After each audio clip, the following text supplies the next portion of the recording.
do you do when someone is completely silent? They refuse to communicate because silence says a lot. To me, silence says I don't care. It could also mean I'm processing, so I need time. Absolutely. But and you can't really measure the amount of time that someone needs because only they know. So your time may not be their time, but everything is going to happen in God's time anyway. But for looking at it, silence from a perspective where you don't care. For people who have a relationship with me, people who know me, know that I'm a big communicator, know that I like to resolve a thing and then move on. Well, if I'm in a relationship with someone, we're having difficulties, and you become completely silent for 1 day, 2 day, 3 day, 4 day, 5 days. I don't hear from you. Things were left badly on the table, because that's the situation I'm in right now. Things were left badly, no resolve, bad taste in each other's mouth, and it's been nearly a week. No communication on that person's part. I've reached out twice, no response. And at this point, call the hospitals. First of all, I know they're not in the hospital because they're on social media, so I can tell your DM will let you know when someone is active. Now you know. Technology. In someplace, he in the hospital. He locked up in jail. Got pulled over the popo trying to railroad him. No. You know, I'm trying to technology. Help out, Technology nowadays will let you know what someone is doing. Technology is a snitch. It is. Thank you, technology. But it's sometimes it be good, sometimes it can be bad. But when you don't have anything to hide, I mean, it's all good. Right? It doesn't matter. So no, this person is not in the hospital. They're not incarcerated. They are active. They're well. I tried. Yeah, whatever. So, you know, and this goes back to what we had begin to talk about at the beginning of the segment. Hurt people hurt people. Right.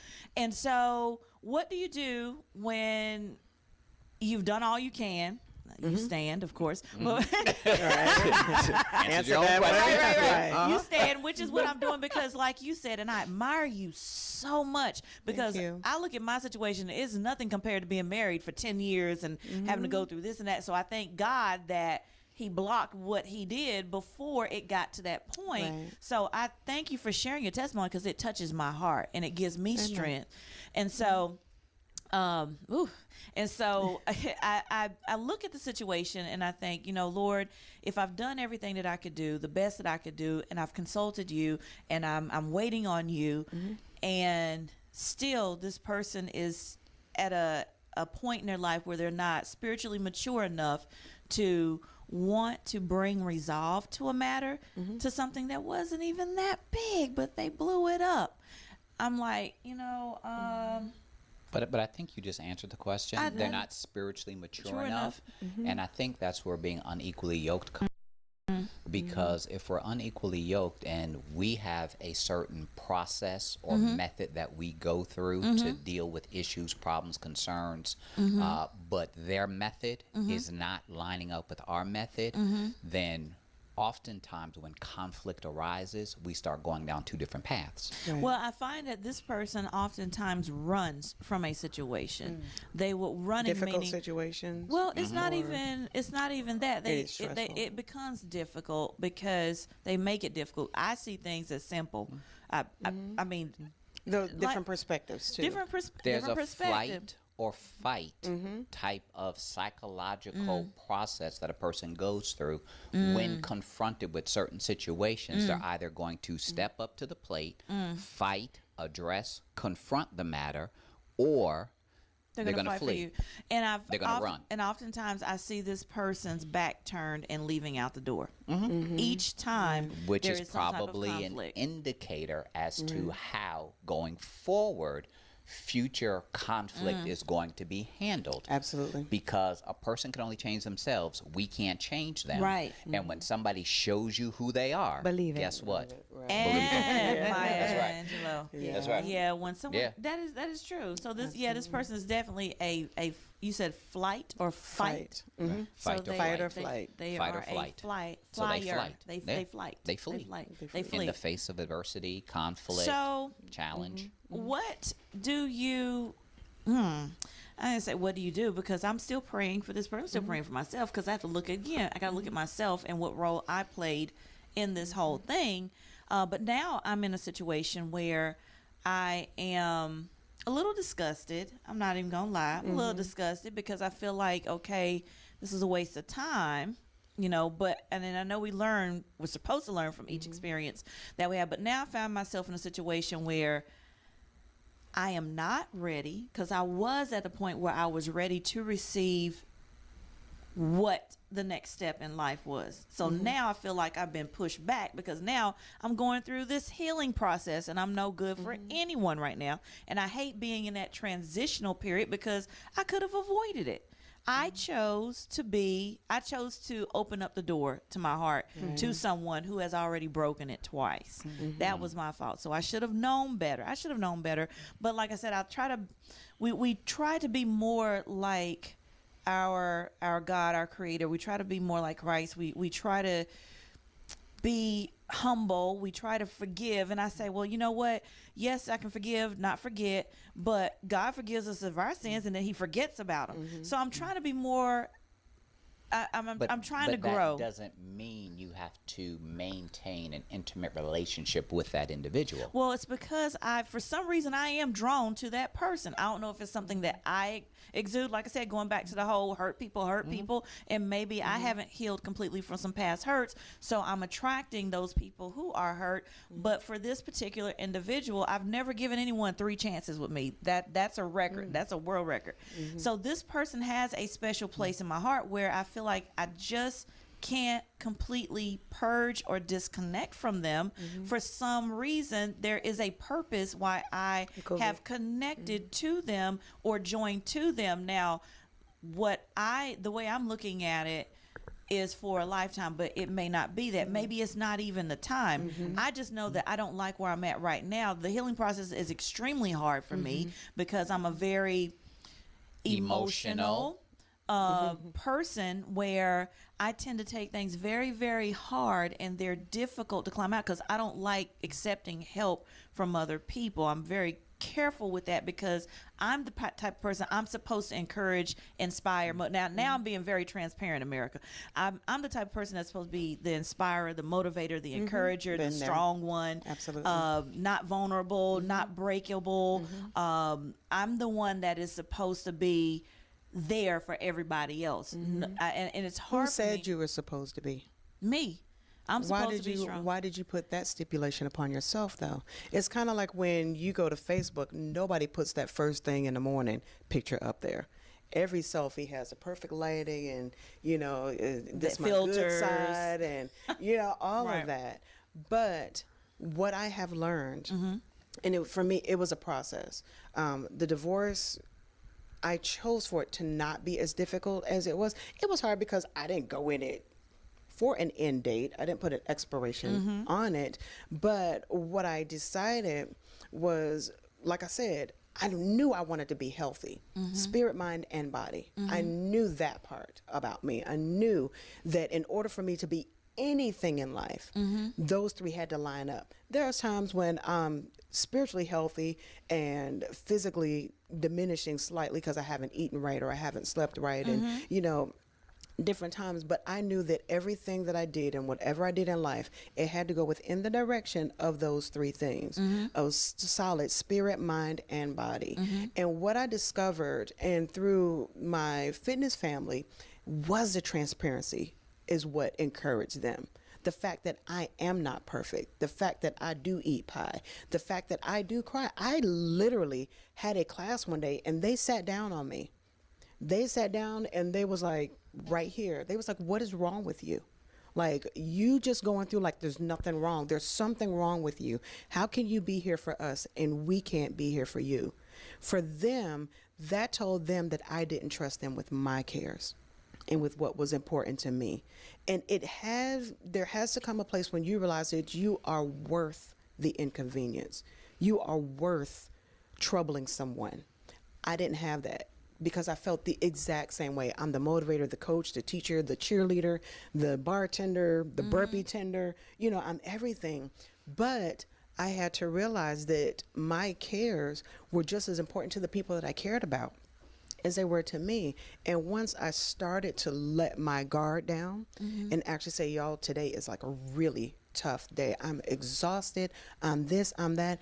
I didn't realize I had so much help in the room. I didn't realize I was loved. The point that you made, mind, body, spirit, and what we were talking about earlier with regards to being in alignment. Yes. Sometimes when we're not in alignment and we allow our heart to take over, to guide, without the balance of spirit and mind, then oftentimes we find ourselves in situations that we end up regretting, because the ideal scenario is for there to be balance in all three. And sometimes when we open up our heart too much to an individual without the logic, without the spirit leading and guiding, then we find ourselves making decisions that are hurtful to us when it ought not be that way, and it ought not be that hard or that difficult. But because we were not in alignment, it ends up becoming that way. So what you're saying is we brought it upon ourselves. Absolutely. Yeah. So how do you get out of, or how do you climb out of that place, that situation? And I'm not going to say I'm in a dark place, because I'm not in a dark place. I am light. But how do you get out of that place of broken heart? How do you get out of that place of heaviness, of because I want to be healthy spiritually, emotionally, mentally, physically. I want to be healthy. That's most important, because I'm no good to no one, especially myself, if I can't get those things lined up in order. So how do you get there? Because I want to get to my greater. Think about yourself first. Pull yourself first. But I think whenever there's a hurt or a pain, if we think about it physically, it's a process. If I cut myself, no, it's a process. There's going to be blood. But you still have to think of you. But I have to clean off the wound. I have to put some hydrocortisone or something on it. That's the process. Neosporin, by the way. You have to make a decision. Okay. I don't cut myself. You have to make a decision with yourself and say, listen, I'm not doing this no more. That's what you have to say first. Once you've said I'm not doing this no Once you more, say that, you what's the have to next step? follow it. Like, meaning, okay, I'm not going to do this. I'm not going to allow this person to take over me anymore. I am the one who matters first. What is your next goal? That's it. You start focusing what I'm on trying to that. find out. And that's the problem. Because if you don't know what mark you're pressing towards, the Bible says I press toward the mark. But if you don't know what that mark is like, what is your next level take that back. of? My next thing is focusing on my book. Going back to completing that, because when I allowed this person back into my life, everything suffered. My business, my book. You let yourself go. I didn't let myself go, but I turned it over to. I transitioned my energy and my time and my affection into this person and stopped putting it into myself. Pull yourself first, always. Yep. So like Drake said on an airplane. What did the song Drake say? He said, "What's that new song he got?" That I know when that hotline bling. No. No, that's the Krispy Kreme song. I'm messing. He said, no, this is what he said. He said, be nice for what? Don't let people take advantage of you. That's hard to do, because I give people my trust versus making them earn it first. That's just the type of person I've always been. And we actually talked about that earlier, because like a student, a teacher, there are some teachers at the beginning of the school year, they give you day one, they give you an A, and then you work down to that F. But then there are other teachers, me being one, you start off at an F. You got to work your way up to an A. Exactly. So I just don't give because you showed up. Don't give. You're going to have to let work them show you back up to that A. Right. And there's a certain point where you can give, but not to the point where it hurts yourself. There's a book, and I don't remember the author, but it's actually called When Helping Hurts. Literally, when helping hurts. If I know that I'm at my like I have no gas in my tank right now, and all I have is $5. And there's the homeless guy on the corner, and he asks for money. No, we're and not. Now you give him your $5. To take care of yourself. Yes. You listen, if you're not good to yourself, like you said, then how are you going to be good to somebody else? If how do you? Here's my question: how do you heal without hardening your heart? Because once you've been hurt by the same person 3 times, now you're like, you know what? But it's that person that hurt you, not the rest of the world. Yeah. And again, focusing on yourself, focusing on your book. For me, for myself, now that I've learned the lessons that I've learned from a previous marriage, from my students saying, we care as much about you as you do us. Everything that I do, one, only what I do for Christ will last. That I do know. Two, anything that anyone asks me, there's a consideration. I was going to use the example, $5 in my purse. I need gas, but you need money as well. I'm going to put $3 in the gas tank and give you $2 and help you find the other $3. How can I do that? By helping myself and not diminishing what my next goal is, but at the same time still showing care and concern for you. So there is typically often a way where not everybody I can say yes to, I can say I can't, but hey, let's research and find someone that can. So And it's therefore you are helping. You are. So don't harden your heart to the point where I ain't helping nobody out. Don't talk to me. Don't whatever. But now let's look at our next steps in a different perspective of how can I support and help you, being the caring, nurturing person that I am, but yet I still have a need and a requirement to be Responsible supportive to yourself. to myself. How can I do this? When you find people that say, you know what, I don't even want your $2. You know what, you could have gave me the whole $5. You technically just showed me you didn't really need it. You just didn't want to do the work that you need. And I can't be the first person or the last person that you asked for $5. Right. If the negotiation that I gave you was not fitting for you, it shows that you no longer have respect or concern for me and you all about yourself. Right. That is my red flag, and I take it just as that.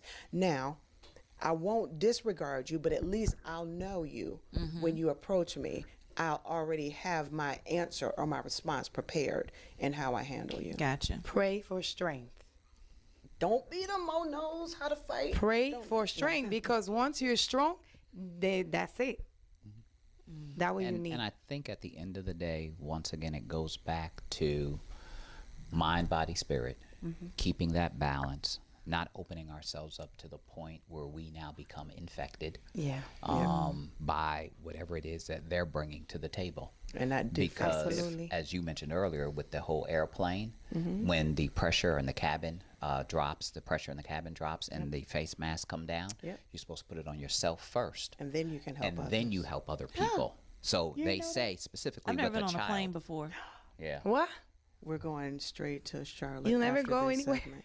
Straight to Charlotte. We're You in don't Charlotte. travel? Just Oh, to okay. the Charlotte Douglas Yes, Airport. yeah, we went to the Okay. airport. Never been Okay. on a plane. What? Never stepped foot inside of an airport. Drop people off at the airport, but yeah. How are you going to see the world? I know. I don't want to see it by myself though, so I got to get myself right. She goes on Google. It's like, oh, look On that note, family, you're listening to the Profit and Growth Hour here on WDRB Media, the voice of the community. I am Miss Divine. I'm here with Doctor, what you hit me for? Go on, say it. What? Say it. That's abuse. Say it. It's on camera. Say it. Look, they abuse. Witnesses. 911. And I'm here with I'm Dr. Business, okay? All right, you happy now? Dr. Business, that's who I am. Guns from Guns Total Wellness. and Mo knows, of course. we will be right back. No, we won't. Oh my God.